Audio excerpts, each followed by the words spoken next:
Harold Iman, bonsoir. Bonsoir. Alors vous avez assisté notamment cet après-midi à cette conférence de presse donc, du secrétaire américain, secrétaire d'État John Kerry.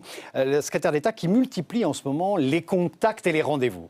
Il ne fait que ça depuis une semaine. D'ailleurs, il a fait une tournée mondiale et il s'est rendu tout d'abord à Vilnius, où il était l'invité d'un sommet qui n'était pas le sien. C'était le sommet européen des ministres de la Défense et des Affaires étrangères. Il est venu en invité pour leur dire « Venez, suivez-moi ». Il a eu une bonne réception parmi les 28 pour l'usage éventuel du missile Tomahawk, pour faire très simple. Ensuite, il est venu à Paris, où il a eu une série de rencontres donc avec la Ligue arabe et avec Laurent Fabius. Et puis, il part à Londres pour une escale rapide où il rencontrera évidemment son homologue britannique, la Grande-Bretagne, qui a déjà voté contre une participation. Mais peut-on l'inverser? C'est ce qu'on verra.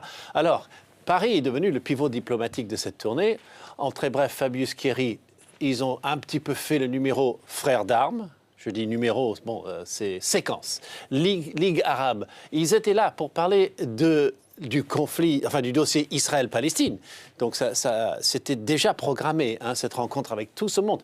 8 ministres des Affaires étrangères sur cette pelouse de l'ambassade américaine autour de John Kerry.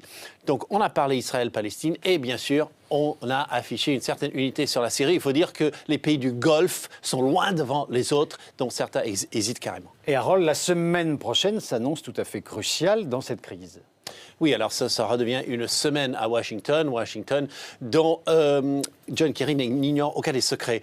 Donc d'abord lundi, on va faire un lobbying auprès des élus. John Kerry en parlait, il va montrer des vidéos, d'autres aussi, et les élus vont peu à peu être sensibilisés à l'étendue totale de l'usage des armes chimiques. Ensuite, mardi, le président va parler à la nation, en espérant que le lendemain ou dans les jours qui suivent, les deux chambres vont se rallier à l'autorisation de faire la guerre.